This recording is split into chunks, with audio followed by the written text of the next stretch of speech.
Picture this.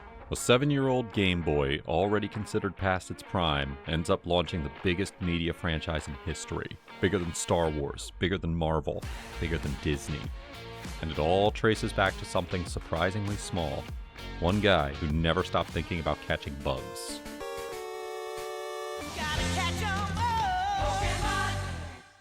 Satoshi Tajiri was born August 28, 1965 in Machida, a suburb of Tokyo that still had ponds and forests when he was a kid. He spent his childhood catching insects, flipping over rocks, and filling jars with specimens. His friends called him Dr. Bug. But Japan's economic miracle was reshaping the landscape. Those ponds became parking lots. The forests turned into apartments. By junior high, an arcade had opened in his neighborhood, and video games became his new obsession. In March of 1983, at 17, he self-published a handwritten fanzine called Game Freak. An inspiring manga artist named Ken Sugimori saw it, reached out, and the two became lifelong collaborators. By 1986, Tajiri and Sugimori had pulled together a small, informal team, still calling themselves Game Freak. Working on their own, they developed a puzzle game called Quinty, which Namco published in 1989. That same year, on April 26th, Tajiri officially turned Game Freak into a company. This is where things finally click. Nintendo announces the Game Link cable, and most developers immediately think, okay, multiplayer. Tajiri goes somewhere else entirely. He starts imagining creatures moving between Game Boys, like bugs traveling through a wire. Suddenly, all these ideas he's been carrying for years line up. Trading rare items in Dragon Quest II, monsters and capsules from Ultraman, gashapon toys, trading cards. Originally, Tajiri called the idea Capsule Monsters, but the name ran into trademark issues, so it was changed to Pocket Monsters, a literal description of small creatures you could collect, carry, and trade. As the name was shortened for simplicity, Pokémonsters became Pokémon. Through industry connections, Tajiri's idea eventually reached Nintendo president Hiroshi Yamauchi. He immediately saw its potential. "This is it," Yamauchi reportedly said. "This is the idea I've been waiting for." Nintendo signed on in early 1990, aiming for an October release. The team was small, but focused. Tajiri directed, Ishihara produced and handled Nintendo relations, Ken Sugimori designed the characters, Junichi Masuda composed the music while also programming, Atsuko Nishida created Pikachu. Lastly, Shigeru Miyamoto suggested releasing two versions, red and green, with exclusive creatures that push players to trade. By the time everything settled, Pokémon ended up with a pretty unusual ownership setup. Instead of one company controlling everything, the responsibility was split. Game Freak developed the games, Nintendo published them, and a third partner handled the broader business side. Pocket Monsters Red and Green launched on February 27, 1996 for the original Game Boy. Instead of just fighting enemies, the game asked players to explore the Kanto region and build a team by catching Pokémon in the wild. Battles played out turn by turn, with players choosing moves from menus and using type advantages, fire over grass, water over fire, to win through strategy rather than reflexes. Pokémon gained experience, learned new moves, and evolved into stronger forms. Progress came through defeating 8 gym leaders, each focused on a specific type, before challenging the Elite Four. Catching, training, and even trading Pokémon with friends were all part of the core design, making it easy to understand, but deep enough to keep players invested. Trading was a core part of how Pokémon worked. To do it, 2 players had to physically connect their Game Boys using a Game Link cable. Inside the game, they'd meet in a special room and choose which Pokémon to exchange. The creatures would travel from one cartridge to the other, permanently switching owners.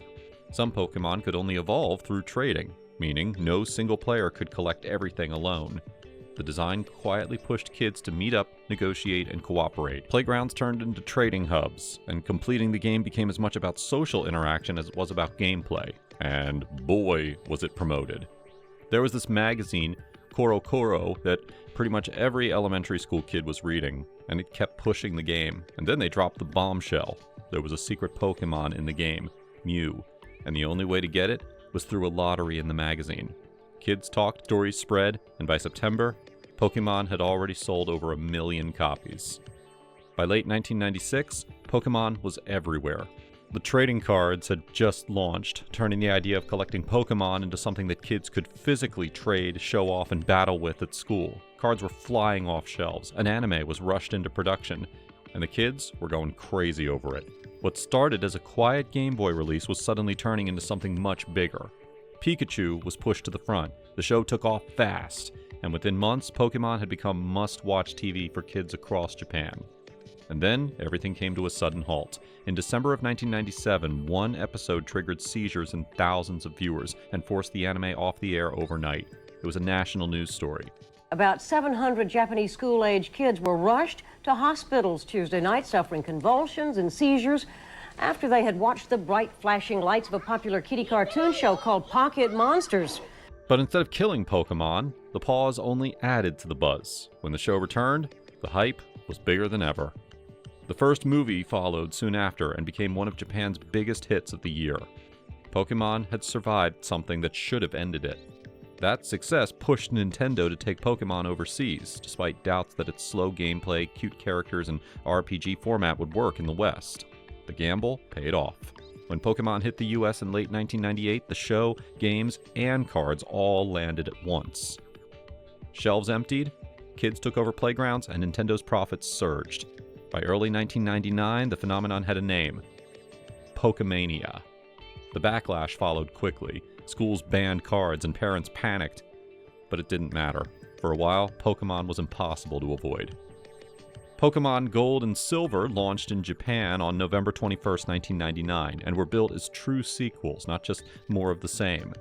Players explored a new region called Johto and met 100 new Pokémon. The world now ran on real time.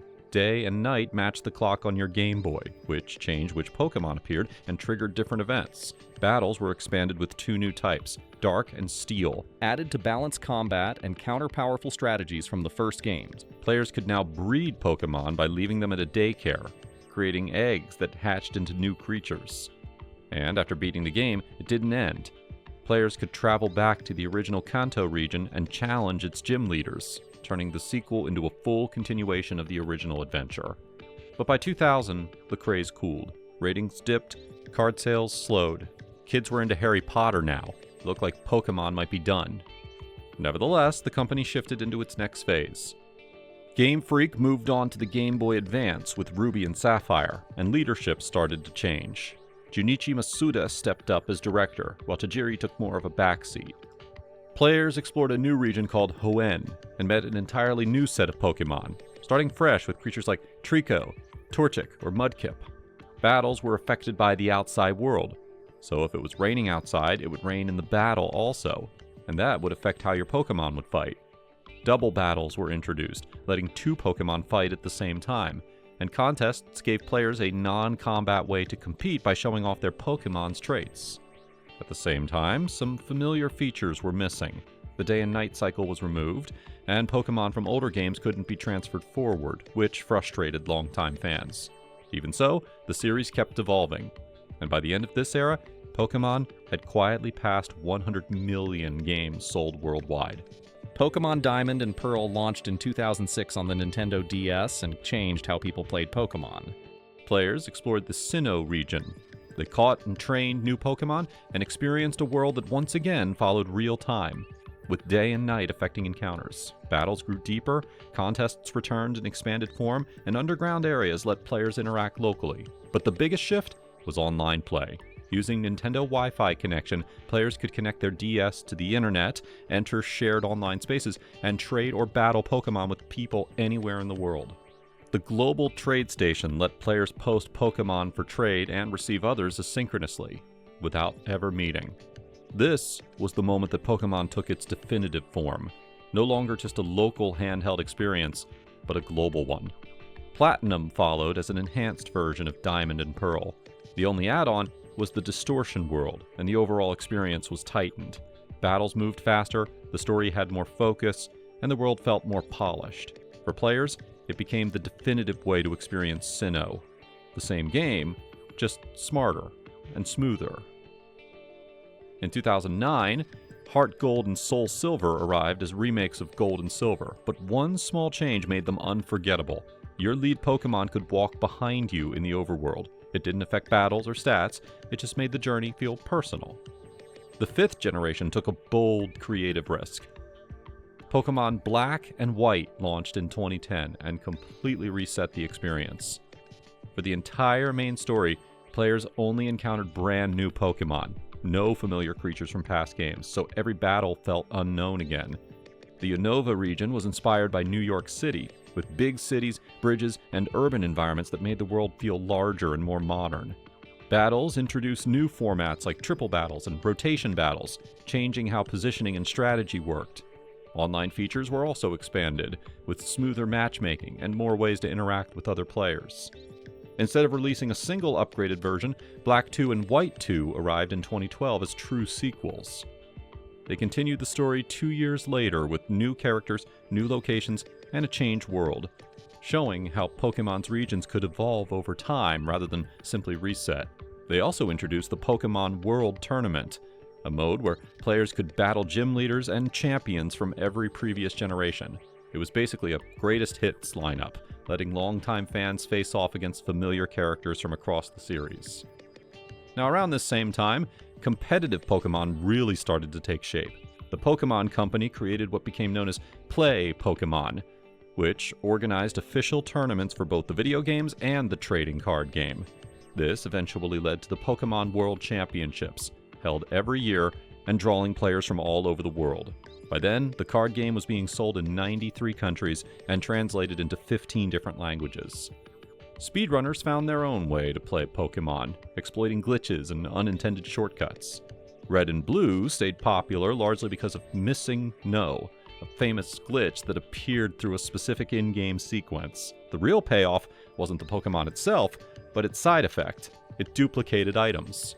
Players cloned rare candies and Master Balls, and the trick spread through playgrounds long before the internet. Nintendo later acknowledged the glitch, but never removed it. In 2013, Pokemon entered a new era.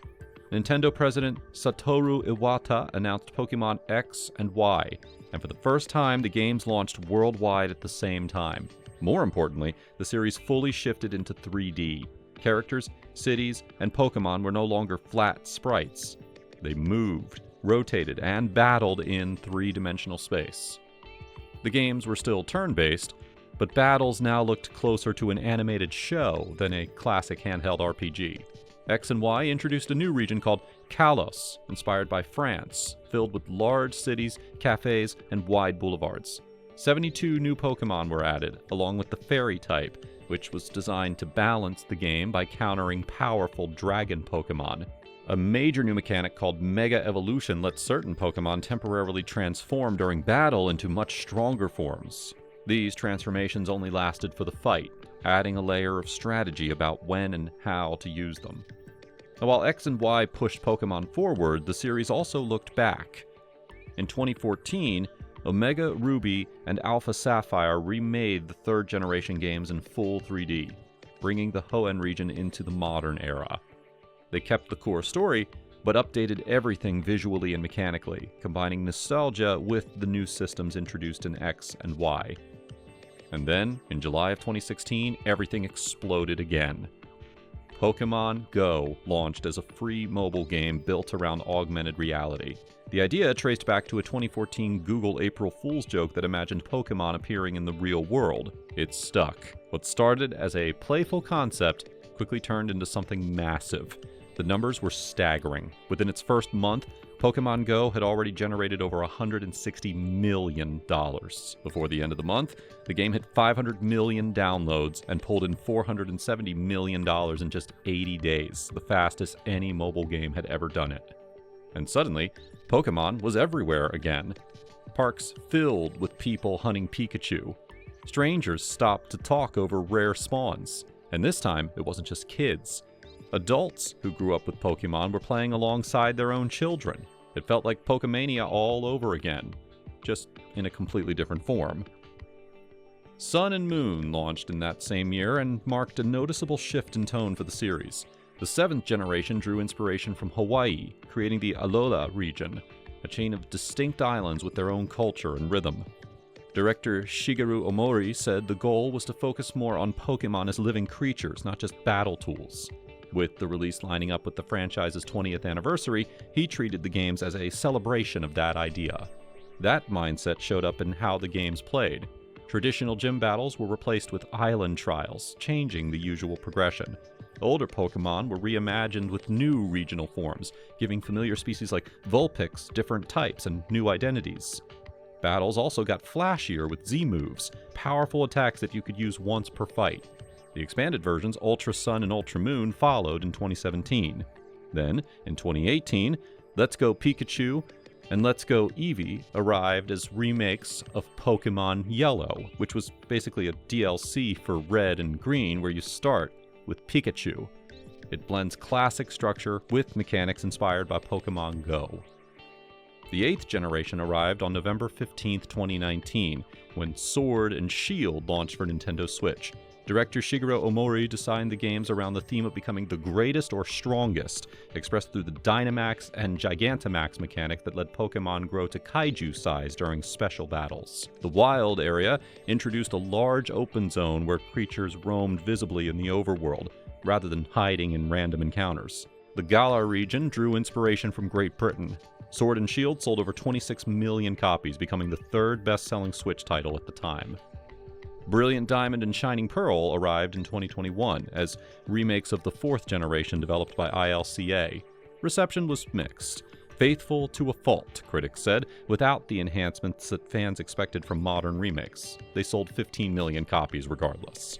Then came Pokémon Legends Arceus in 2022, and it changed everything. Set in ancient Sinnoh before Pokémon training was formalized, this prequel radically reimagined the formula. Players could throw Pokeballs in real time without entering battle. Stealth mechanics let you approach wild creatures carefully. Pokémon behave naturally in their environments, sleeping, hunting, interacting with each other. The open exploration and style reminded a lot of people of the Legend of Zelda Breath of the Wild, though the world was separated with loading screens. And many saw it as the fresh direction that Pokémon had been missing. It sold almost 15 million copies and proved that Game Freak could break their own formula when motivated. The 9th generation launched also in 2022 with Pokémon Scarlet and Violet, the first fully open-world mainline games. Players could tackle gyms, titan battles, and team starbases in any order. The Paldea region drew inspiration from the Iberian Peninsula. Terra Sterilization let Pokémon change types mid-battle. Players could ride their legendary Pokémon from the start.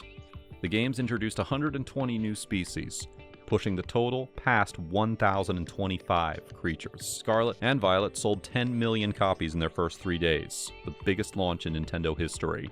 But technical issues were impossible to ignore. Frame rate drops, lights a mess, characters falling through geometry, corrupted saves. Game Freak released patches, but the launch state fueled debates about whether the franchise's annual release schedule was sustainable. Despite the criticism, the games achieved a combined 27 million units sold, proving that Pokémon's audience remained loyal even through rough launches. Across 2023 and into early 2024, the Hidden Treasure of Area Zero DLC expanded the game's world and wrapped up its bigger mysteries. The Teal Mask arrived first in 2023, followed by the Indigo Disc. In 2025, Pokémon Legends ZA was launched for both the Nintendo Switch and the newly launched Switch 2, the first Pokémon game on Nintendo's new hardware. The game returned to Lumiose City in the Kalos region from X and Y, bringing back Mega Evolution for the first time since the Let's Go games. It sold 5.8 million copies quickly, and a DLC called Mega Dimension released in 2025. Throughout these years, spin-off games have quietly shaped the main series in ways that most players never noticed. Pokémon Stadium launched in 1998 for Nintendo 64, letting players see their creatures rendered in full 3D from red, green, and yellow, utilizing the Nintendo 64 transfer pack. That spectacle, watching battles unfold with actual animations and crowd reactions, directly influenced how Game Freak approached flashy mechanics like Mega Evolution, Z-moves, and Dynamax. Pokémon Colosseum arrived in 2003 for GameCube, developed by Genius Sonority. It was darker than anything the series had done. You played a former criminal stealing back shadow Pokémon, creatures with their hearts artificially closed. The game dealt with redemption and ethics in ways the main series avoided. Double battles were the standard, and the game directly inspired Black and White, which would later explore similar moral questions. The Mystery Dungeon series developed by Chunsoft starting in 2005, flipped the script entirely. Instead of playing as a trainer, players became a Pokemon themselves, exploring randomly generated dungeons with a partner. The movement was grid-based, and team management, positioning, and resource use mattered as much as combat. While the setup looked simple, the systems were deep, and the games quietly surprised players with how much weight they gave to choice, cooperation, and survival.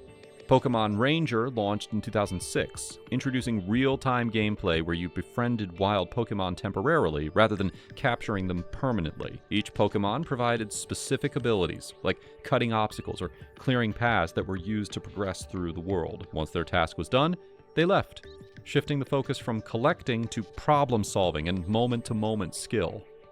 During the 2020 pandemic, Pokemon cards exploded again. People stuck at home got back into collecting. Pack opening videos went viral, and prices shot up. Pokemon responded by reprinting cards at full capacity to keep the hobby from turning into pure speculation.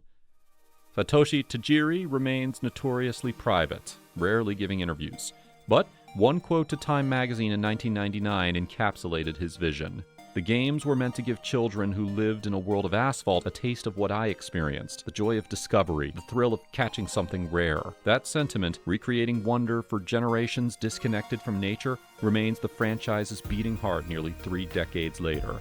Ishihara, now chairman of the Pokemon Company, offered perspective in 2016. "Every generation thinks they'll be the last Pokemon generation. Every generation is wrong." Nearly 30 years after Red and Green launched, the franchise has sold close to 490 million games, printed over 75 billion trading cards, and produced more than 1,300 anime episodes and 23 movies. For many players, Pokemon was a first RPG, a first experience trading with strangers, a first connection to Japanese games, animation, and culture. It outlasted Pokémania because it never relied on hype alone. It kept evolving while its audience grew up.